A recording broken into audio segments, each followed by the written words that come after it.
오차시 몇십 몇 곱하기 몇을 알아볼까요? 세 번째입니다. 저경영자 선생님들 같은 경우는 제가 34 곱하기 4 이런 식으로 이제 10의 자리에서 올림이 있는 것과 1의 자리에서 올림이 있는 지금처럼 15 곱하기 5의 문제를 주고 어떤 것을 먼저 가르칠 것 같습니까? 라고 물었을 때 3학년을 담당해 보시지 않은 선생님들께서는 1의 자리에서 올림이 있는 15 곱하기 5겠죠? 라고 생각을 하게 되는 거죠. 그런데 앞서서 제가 말씀드린 것처럼 10의 자리에서 올림이 있는 것은 올려도 그 앞에 어떤 사고의 방해를 하는 또는 이제 사고에 어려움이 없는 것이 있기 때문에 10의 자리에서 올림이 있는 걸 하고요. 그 다음에 1의 자리에서 올림이 있을 때는 그 최종 알고리즘, 표준 알고리즘에서 올라가서 어떻게 해야 되는 것인지 그래서 수식에서의 이런 어려움이 있기 때문에 이제 후에 나온다는 거 말씀을 드렸습니다. 그래서 이 순서는 사고의 어려움이다. 계산 원리는 똑같지만 표준 알고리즘에서 어려움 때문에 이런 순서를 가지고 있다라고 생각하시면 될 것 같습니다. 왜냐하면 어떤 선생님께서 이 순서를 바꿔서 지도하시는 걸 제가 봤습니다. 그러면 안 되는데 때로는 왜 교과서에서 그렇게 진행을 했을까를 교사가 임의대로 하지 말고 좀 그걸 한 번 더 잘 살펴보시는 것도 중요할 것 같아서 이렇게 말씀드립니다. 오차시 수업 목표는 1의 자리에서 올림이 있는 몇십 몇 곱하기 몇의 계산 결과를 어림할 수 있다. 1의 자리에서 올림이 있는 몇십 몇 곱하기 몇의 계산 원리를 이해하고 계산할 수 있다. 계산 원리는 모두 다 동일하다는 말씀 드렸습니다. 부분곱의 합입니다. 수업의 흐름은 올림이 있는 몇십 몇 곱하기 몇의 필요성을 알고 구하는 방법. 생활 속에서 이제 이 생활 장면에서 필요성을 찾아내는 거고요. 그 다음에 모두 몇 개인지 알아보는 활동. 그 다음에 계산 원리를 알아보는 거. 그 다음에 계산 방법 익히기. 역시 동일하게 되어 있습니다. 생각을 여는 활동의 의도는 문제 상황을 곱셈으로 나타내고 어림하게 한다입니다. 동일하죠. 문제 상황은 곱셈으로 나타내는 거. 그 다음에 어림 또한 몇십 곱하기 몇이라는 2차 시의 기본 문항으로 어림을 하게 되는 거죠. 그 다음에 15 곱하기 5를 수모형으로 어떻게 나타내는지 알아보고 계산 방법을 발견하게 한다. 선생님들께서 앞에서부터 계속적으로 지속적으로 구체적 조작 활동을 해왔다면 학생들은 이제 15 곱하기 5를 15가 5번 있네 라고 말하는 순간 머릿속으로 배열 그 수모형이 탁탁탁탁탁 이미지로 떠오르게 될 것입니다. 그래서 아이들이 식을 쓰고 같은 수가 15가 5번 있네 라고 떠올리고 머릿속으로도 어림도 몇십 곱하기 몇으로 바로 할 수 있을 것입니다. 그 다음에 이걸 가지고 한번 이제 곱해보는 거죠. 여기도 역시 부분곱의 합입니다. 동일합니다. 두적 활동을 하면서 계산 원리를 이해하도록 하는 거. 숫자만 다르지 뭐 별거 아니죠. 오른손으로 곱하고 왼손으로 곱하고 합하면 끝나겠지 뭐. 이게 두 자리 곱하기 한 자리잖아요. 그래서 똑같은 활동입니다. 그런데 활동하는 과정에서 단 하나 여기에서 1의 자리가 10개가 넘었을 때는 처음 접하는 상황인 거죠. 그래서 두 번째 수업의 팁은 1의 자리에서 올림 있는 계산 결과를 어림할 수 있도록 도와주는 활동. 계산 원리는 똑같은데요. 이 마지막 점발문, 필요한 구술은 모두 몇 개인지 말하고 어림한 결과와 비교해 보세요를 할 때 학생들은 굉장히 놀라게 되는 거죠. 지금까지 어림은 15자리로만 어림해서 50 정도라고 했는데 갑자기 이게 막 50이 아닌 거죠. 75가 나는 거잖아요. 너무 차이가 나는 거잖아요. 그래서 이때부터는 그냥 1의 자리를 무조건 무시하고 어림을 하는 것이 아니라 혹시라고 해서 받아올림이 있는지 한 번 더 생각해보는 어림을 여기서 배우게 됩니다. 그렇다고 해서 아주 막 철두철미하게 어림을 배우는 건 아니고요. 받아올림이 있는지 없는지 살짝 봅니다. 그래서 제가 이렇게 이름을 지었습니다. 대충의 고민. 그때는 앞자리만 해도 되는데 슬쩍 보고 와야 될 것 같아 라고 해서 1의 자리를 살짝 구구단을 보고 10이 넘는지 안 넘는지 이 정도만 가지고 이제 어림을 할 수 있는 방법입니다. 그래서 이걸 해놓으면 학생들이 받아올림이 있을 때도 어림을 이제 신나게 할 수 있는 거죠. 두 번째입니다. 이번 문항의 지도상 유의점은 1모형이 20개, 그러면 10모형이 2개로 바꾸는 활동을 해야 됩니다. 그래서 이 2라고 하는 것이 도대체 무엇을 의미하는 것인지 조작 활동을 통해서 확인하게 되는 건데요. 1번에서도 한번 확인을 하게 되는 거죠. 2번에서는 이 방법을 가지고 이제 수식이 중심이 되는 것입니다. 그래서 낮게 곱하고 그래서 10개가 넘으니까 10개를 올리고 낮게 곱하고 묶음 곱해서 합하면 되는데 나중에는 낮게 곱해서 10개가 넘으면 올려놓고 보자 라고 해서 계산 원리 그 다음에 여기서 이제 순서를 정해서 1의 자리 곱하고 올라가고 10의 자리 곱하고 나중에 더하면 돼 라고 하는 이제 형식화에 조금 더 초점을 이번에서는 맞춥니다. 그래서 활동 2에서의 수업의 팁은 중간 알고리즘 3줄 또는 계산 원리 이해하는 거, 부분 곱의 합과 표준 알고리즘 하나 요거 말하는 겁니다. 연결할 수 있도록 도와주는 활동입니다. 3학년을 오래 가르친 선생님들은 희한한 것이 하나 있습니다. 학생들이 3줄 풀기는 잘하는데요. 부분 곱의 합. 그런데 이 한 줄 풀기 하는 데서 굉장히 많은 오류를 일으킵니다. 또 하나 한 줄 풀기를 하는데 3줄 풀기를 하라고 하면 못하는 아이들. 이런 것들이 있을 때 이해하지 못하겠다는 말씀을 하시는데요. 그래서 제가 중간 알고리즘과 표준 알고리즘을 학생들이 둘 중에 하나만 풀 때 어떻게 두 개를 다 연결할 수 있도록 연결해서 이해할 수 있도록 하는지 이제 수업의 팁을 드릴 겁니다. 즉 기호와 언어적 설명 이게 연결이 돼야 돼요. 기호 따로 말 따로가 아니라 내가 쓰고 있는 기호가 어떤 의미를 지니고 있는지 말로 풀어서 설명할 수 있도록 하는 것이 중요합니다. 1의 자리 곱하기 5, 10의 자리 곱해서 합하면 끝인데 라는 것이 이 3줄 풀기뿐만 아니라 한 줄 풀기에서도 충분히 입으로 나와야 된다는 것이죠. 그 다음에 우리는 1의 자리를 여기 10의 자리 위에다만 표시하는데 그래서 더 2와 1을 더해서 5랑 곱하는 이런 오류들이 많이 발생을 해요. 근데 앞서 말씀드렸다시피 올림은 꼭 여기만 표현하는 게 아니거든요. 그래서 교육과정에 따라서 다른 곳에 표시하기도 하고요. 또는 다른 나라에서는 여러 가지 방식을 제시해주고 이 중에서 아이들에게 선택해서 표시하도록 하기도 합니다. 그래서 올림을 1의 자리에서 올라온 올림을 어떻게 표시하는지 다양하게 표시하는 방법을 안내해 드릴 것입니다. 3번에서는 이제 익히기 문제인데요. 팁은 계산의 절차적인 과정의 정확한 이해와 유창성을 기르도록 도와주는 활동입니다. 자, 시작합니다. 대충화와 어림해볼까 1을 자리 곱하고 10의 자리 곱해서 합하면 끝이라고 해서 학생들이 빠르게 풀 수 있도록 그러면서 실수하지 않도록 하는 방법 이런 것들을 안내해 드리도록 하겠습니다. 이렇게 한다면 4번에 이 오류를 보고도 학생들이 바로 찾아낼 수 있습니다. 그런데 4번이 굉장히 저는 이제 중요하고 재미있는 문제라고 생각하는데요. 보통의 모든 책과 문제집에서는 4번 같은 문제가 필수입니다.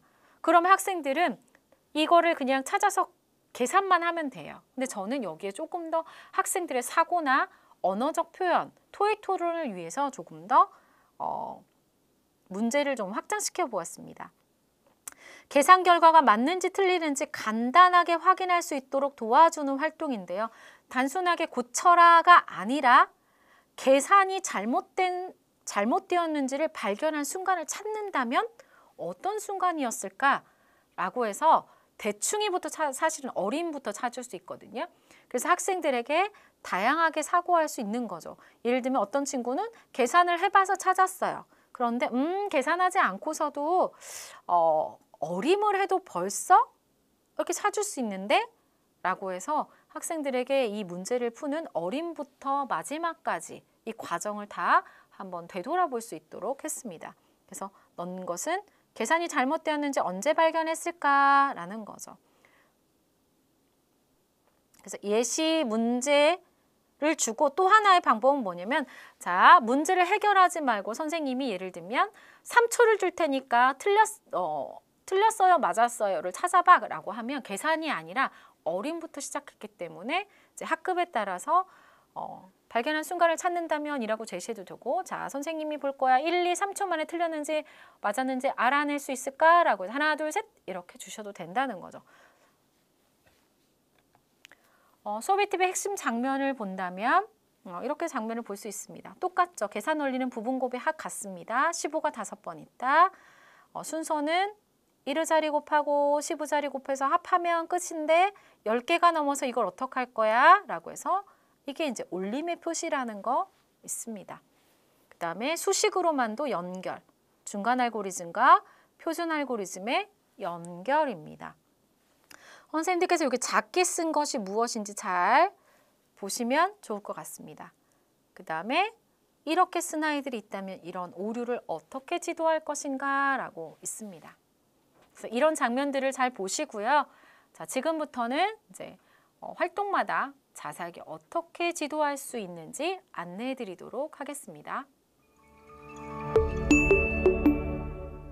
활동 1의 수업의 팁입니다. 몇십몇 곱하기 몇의 조작 활동을 통해서 이제 계산 원리를 이해할 수 있도록 도와주는 활동. 그리고 여기서 처음으로 이제 1의자리에서 올림이 있습니다. 그래서 이제 어림한 것과 어림한 결과값과 어림한 걸 비교해 보면 조금 굉장히 큰 차이가 있거든요. 그랬을 때 올림이 있는 두 자리 곱하기 한 자릿수를 조금 더 전략적으로 어떻게 어림하면 좋을지 이 두 가지의 활동의 팁입니다. 먼저 도입48을 가지고 이제 식을 써보는데요. 이런 식을 쓸 때 선생님들께서 이런 질문을 하십니다. 밑에 식이 나와 있는데요. 무슨 의미가 있나요? 여기다 식을 쓴다 그래서 학생이 몰랐던 의미를 아나요? 이렇게 묻기도 합니다. 그렇다고 해서 사고 과정인데 이 상황을 식으로 나타낼 수 있는지 없는지 확인을 안 할 수는 없거든요. 그랬을 때 장치가 이것입니다. 상황을 이해하는지 알기 위해서 구술이 15개가 필요한데 몇 개를 만들까? 나중에 이 15가 몇 번, 15개짜리가 몇 번 보일까? 입으로 말해봐. 그래서 5개, 15, 15, 15, 15, 15 이렇게 보여요. 그래서 15가 5번 있다라고 말하거나 또는 덧셈식으로 나타낼 수 있을까라고 하면 15 더하기 15 더하기 15 더하기 15 더하기 15입니다. 라고 해서 확인을 하시면 되는 것입니다. 그 다음에 이제 15가 5번 있으니까 15 곱하기 5겠지라고 해서 이제는 학생이 진짜 이 식을 썼을 때 상황을 이해하고 썼구나라고 확인할 수 있습니다. 그래서 밑에가 있는데 왜 쓸까라고 하시면 이걸 써야 되나 말아야 되나가 아니라 거기에 적절한 장치, 사고를 할 수 있는 장치를 넣어주시면 됩니다. 자, 어림해 보세요라고 하면 저 어림할 수 있어요라고 해서 어떻게 하죠? 낱개는 대충 없애고 10개짜리 5개, 그렇죠? 신모형이 하나씩 5번 있으면 50 정도, 50보단 조금 높겠네 라고 이제 대충 해보는 거죠. 이전에 배웠던 2차 시를 가지고 지속적으로 어림을 합니다. 그다음 수모형으로 알아보세요 라고 해서 만약에 활동 자료로 쓰실 선생님들께서는 학생들이 여기 붙임딱지로 붙일 거예요. 그쵸? 붙임딱지로 붙이더라도 어떤 활동이 반드시 필요할까요? 그렇죠. 여기 있는 게 필요합니다. 5가 1번, 이쪽에 있는 게 온 거예요. 5가 2번, 5가 3번 하고 화살표 절로 가세요. 5가 5번. 그래서 애들이 5라고 하는 거를 입으로 말하게 하고요. 그 다음에 그래서 5가 5번, 25. 그 다음에 10, 10, 10. 얘네들이 온 거예요. 제가 붙인 것은요. 얘네들이 움직여서 온 거예요. 그래서 12 5번 맞죠? 그래서 10개짜리 하나씩 5개면 그렇죠? 10개짜리 신모형이 하나씩 5번면 신모형 5개라고 하는 것입니다. 여기서 중요한 게 있습니다. 답은 뭐예요? 25, 그러니까 75예요. 이렇게 말하는 게 아니라 선생님께서 일부러 여기 내려오는 지점에서 굉장히 의미 있는 질문을 하실 필요가 있습니다. 답은 50, 25구나 라고 하면 학생들이 무슨 말이에요? 75죠? 아니 여기 10개짜리 5개 있는데 왜 75야? 여기에서 25니까요. 20을 더해야죠 라고 하는 말을 학생들이 이제 당연한 말이지만 학생들이 이 20, 10개짜리가 여기 낱개도 있다라는 말을 반드시 할 수 있도록 해야 됩니다. 그래서 여기 10개짜리가 있구나 라고 해서 학생들이 이렇게 붙일 거예요. 5개씩. 그럼 표시해보자. 나는 몰랐지라고 하면 10개가 이렇게 붙어있는 걸 이렇게 지어주셔야 됩니다. 여기 신모형 하나, 둘. 그래서 이것까지 합쳐서 70.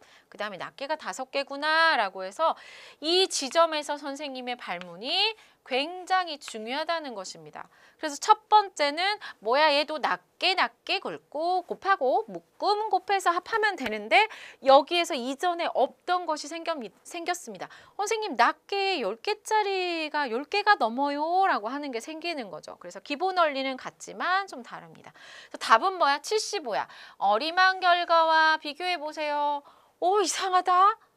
왜 이렇게 차이가 많이 나지? 예전에는 비슷했거든요. 50이면 50 어쩌고 저쩌고가 됐는데 너무 차이가 나는 거예요. 그래서 이때 선생님과 함께 올림이 있는 거 어림하는 전략을 조금 더 수정해 보는 거예요. 그래서 어떻게 어림하냐면 잠깐만 하고 15가 어느 정도에 가까운지 15? 딱 반절인데요. 어림하는 방법이 15에 가까우면 너무 작기 때문에 이쪽 오른쪽으로 10이 아니라 20 쪽으로 어립을 해보는 거예요. 15니까 반절 정도니까 올려서 해보는 거죠. 그래서 20으로 생각하고 20이 5번 있으면 한 100 정도 뭐 이렇게 해볼 수도 있습니다. 그래서 뭐 50과 100 정도 두 가지를 다 해봐서 50보다는 훨씬 큰데 여기보다는 작겠네 라고 하는 거죠. 그래서 중간에 중간 지점이 있을 수 있구나 라고 해서 얘만 너무 막 믿으면 안 된다는 거죠. 그래서 올림이 있는 경우에 뭐가 살짝 있을 수 있구나 라고 하는 것도 이제 알도록 합니다. 그래서 50을 해도 되고 100을 해도 되는데 좀 차이가 있다라는 걸 확인하도록 합니다. 만약에 조작 활동을 하신다면 여기서부터는 저기 모형도 많이 필요하잖아요. 그래서 개인당 두시지 마시고 이제는 이제 2번을 했기 때문에 학생들이 이제 압니다. 낮게 그다음에 1의 자리 곱하고 10의 자리 곱하기를 알기 때문에 모형을 짝꿍당 하나를 줘서 이번에는 역할을 정하게 하는 것이 조금 더 편리합니다. 그래서 자 이렇게 놓고 우리 낱개도 15 곱하기 5면 나는 낱개 놓을게. 너는 묶음 신모형 놔라고 해서 한 친구가 신모형을 놓으면 한 친구는 낱개를 놓습니다. 그리고 역할을 정해주는 거예요. 자, 나는 낱개 곱할게 라고 해서 해봅니다. 선생님이 역할을 2명 정합시다 라고 해서 낱개 곱하고 묶음 곱하는 친구 짝끼리 정했나요? 라고 하는 거죠. 그래서 네 그러면 짝이 1의 자리 곱하는 친구 시작해 볼까요? 라고 하면 오 라고 해서 다 곱했어요. 몇 개인가요? 25개요. 그 다음에 이제 신모형 구하는 친구 그럼 다른 친구가 10 하고 이렇게 모으겠죠. 자, 그래서 짝꿍하고 한번 얘기해 보세요. 모두 몇 개인지 하면 선생님 이제 계간순시를 다니는 것입니다. 이때 계간순시는 굉장히 중요한 거죠. 그래서 선생님이 지나가면 제가 금방 했던 거죠. 자, 답은 친구들이 이렇게 놓겠죠. 너무 많으니까 자기들도 막 셉니다. 둘, 넷, 여섯, 여덟, 열. 저 세고 둘, 넷, 여섯, 여덟, 열 셉니다.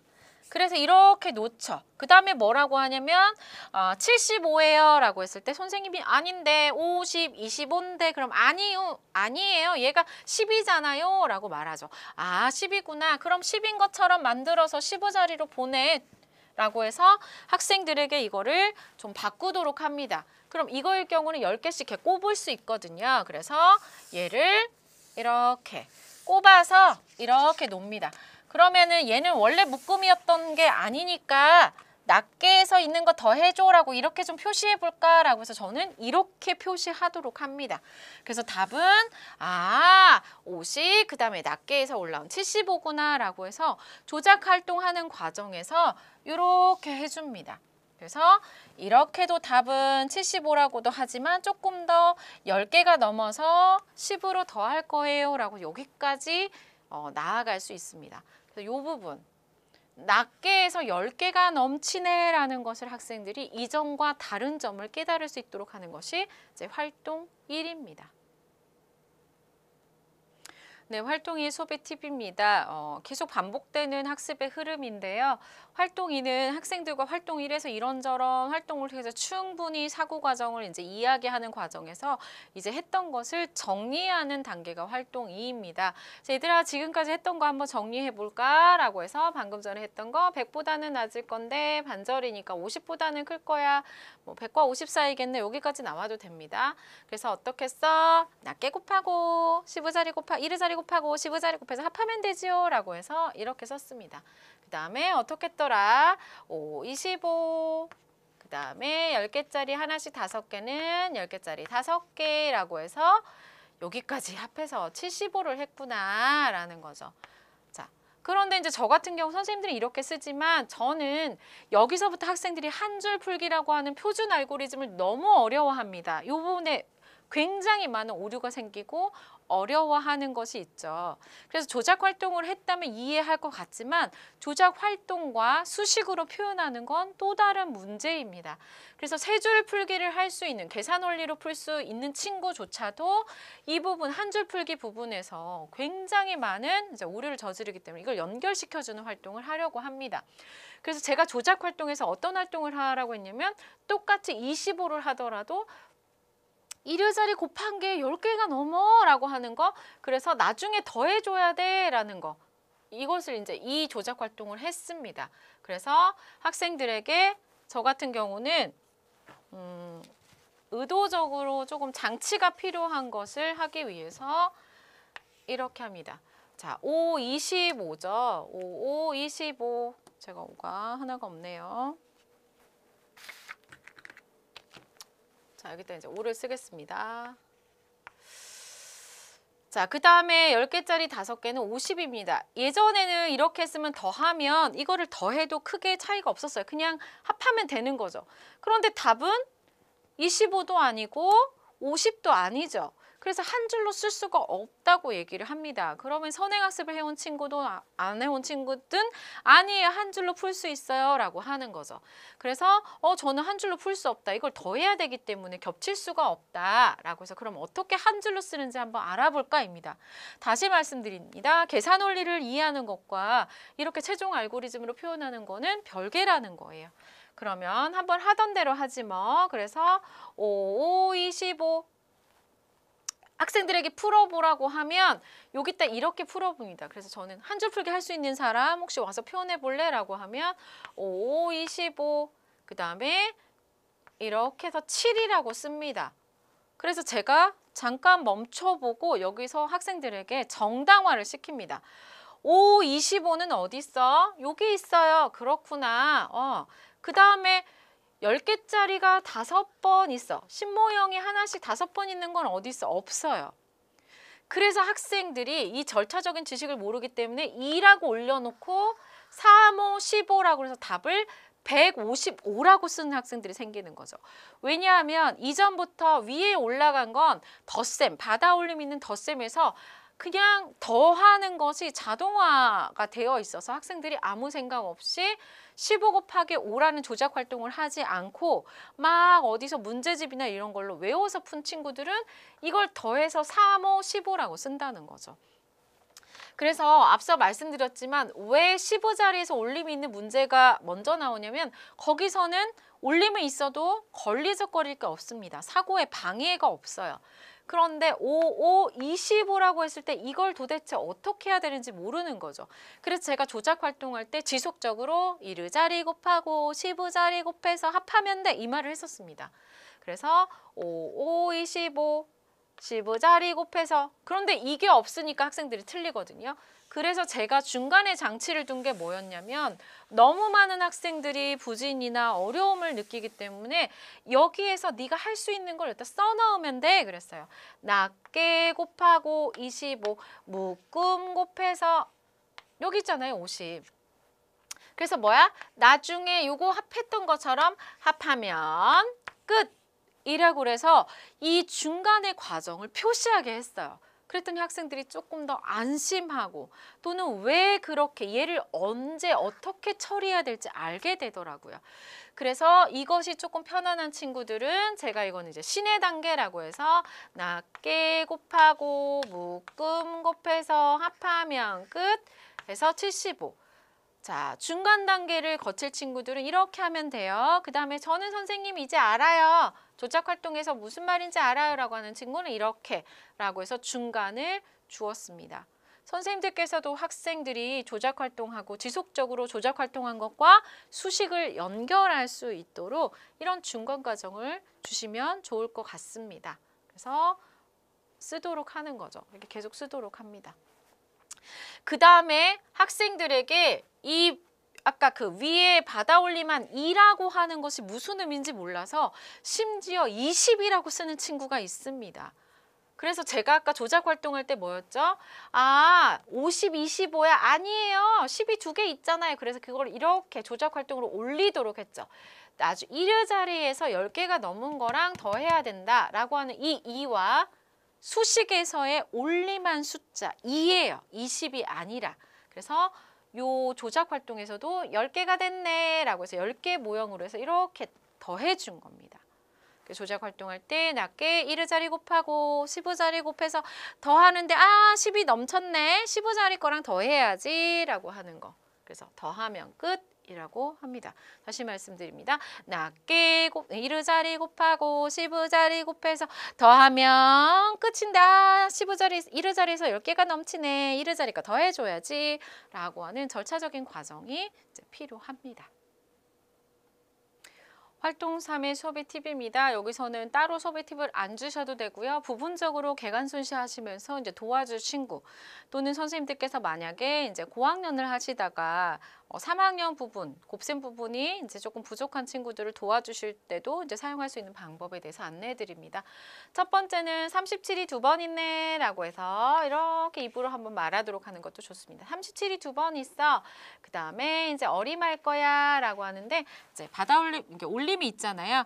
자, 10개짜리 3개씩 6개인데 잠깐만 하고 7이 10. 하나 올라온다 라고 해서 6개, 7개 정도 이렇게 할 수 있습니다. 그래서 살짝 누군가 올 거야. 그래서 마중 나오는 정확하게는 아니어도 7이 14니까 아싸 10 온다 라고 해서 이렇게 정도 해서 문제를 해결하게 하면 됩니다. 여기는 단계형 문제가 없잖아요. 왜냐면 부분 곱의 합이라는 걸 계속했기 때문에. 그런데 선생님이 자 누구에게는 요거 한 문제만 한번 어떻게 됐는지 풀어서 해보세요 라고 말할 수도 있습니다. 학급에 따라서. 그래서 이렇게 10개짜리 2개라고 한 문제만 이렇게 풀도록 하고요. 나머지는 그냥 한 줄 풀기로 최종 알고리즘으로 풀도록 해도 됩니다. 또는 불안한 친구들은 이제 세 문제를 다 그렇게 풀도록 해도 되고요. 어떤 친구는 학급에 따라서 저 같은 경우는 세 문제를 다 풀게 하지 않고요. 한 문제만 정해서 이렇게 풀고 요거를 다시 옆에다가 한 줄 풀기로 최종으로 풀어보세요 라고도 얘기를 합니다. 또는 한 줄 풀기를 한 다음에 바로 40 낮게 곱하고 묶음 곱해서 합하면 끝. 이거 한 다음에 혹시 불안하면 이렇게 풀어볼래, 확인해볼래 라고 해서 학급에 따라 굉장히 다양하게 해봅니다. 한 줄 풀기를 했는데 조금 불안하잖아요. 그럼 괜찮아. 언제든지 네가 스스로 확인할 수 있어. 불안한 친구들은 이렇게 한번 나중에 확인해 보세요. 라고 해서 90. 그래서 세 줄 풀고 한 줄 풀기를 하는 친구 아니면 한 줄 풀기를 하고 불안하면 세 줄 풀기로 확인해 볼 수 있는 친구 이렇게 다양하게 그러니까 교과서의 문제가 익히기라고 딱 제시되어 있다 그래서 자 풀어봐가 아니라 학생에 따라서 학급에 따라서 선생님이 다양하게 이거를 수준별로 이제 제시를 할 수가 있다는 것입니다. 그래서 이런 식으로 해보는 거죠. 여기도 이제 18이면 자 이렇게 가리고 50 정도인데 누가 올라온대 8호 4. 4가 올라온대 그러면 90 얼마 정도 되겠다라고 해서 슬쩍 이렇게 보고 올라오는 아이 마중 나가서 이렇게 살짝 보고 오는 거죠. 1의 자리에서 몇 개가 올라오는지 이렇게 볼 수도 있습니다. 그래서 이런 식으로 다양하게 문제를 활용하실 것을 이제 안내 드립니다. 활동사 수업의 팁입니다. 계산 결과가 잘못 계산한 곳을 찾아 바르게 계산해 봅시다 라고 하는 이제 문제인데요. 비판적으로 사고하는 태도를 기르는 것입니다. 그런데 이걸 이렇게 그냥 사용하라고 하면 애들이 그냥 계산하는 거지 굳이 비판적 사고 물론 답은 틀렸어 라고 이렇게 새로 계산하겠지만 그래서 그냥 두셔도 되고요. 나는 조금 더 여기에 뭔가 더 가미해 보고 싶다라고 하면 또 장치를 넣으시면 됩니다. 대충이가 온 순간부터 계산이 잘못됐다는 걸 알았을까? 자, OX 한번 손들어 볼까? 라고 할 수 있습니다.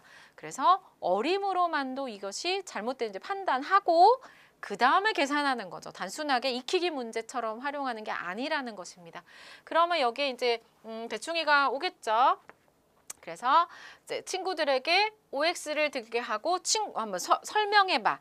네가 왜 대충이는 알았을 것 같아? 아니야 몰랐을 것 같아? 라고 너가 사고한 거를 한번 친구들과 얘기해봐 라고 해서 기회를 주는 것입니다. 정답을 말씀드리자면 이제 지도서에도 나와 있지 않기 때문에 자, 이 친구가 이렇게 해서 30 정도인데 잠깐만 하고 혹시 올라오는 거 있나? 6, 30 그 그쵸? 30 정도인데 잠깐만 올라오는 6, 30, 1 올라온다라고 해서 40 얼마쯤인데 이게 뭐 어떻게 된 거지? 라고 해서 받아 올림이 누군가 받을 준비를 하고 있어. 자, 몇 개 올라올 거야? 6, 30, 올라온다라고 해서 40 정도인데 얘는 60이나 되니까 뭔가 이상해라고 발견할 수 있었을 거야 라고 대답할 수도 있는 거죠.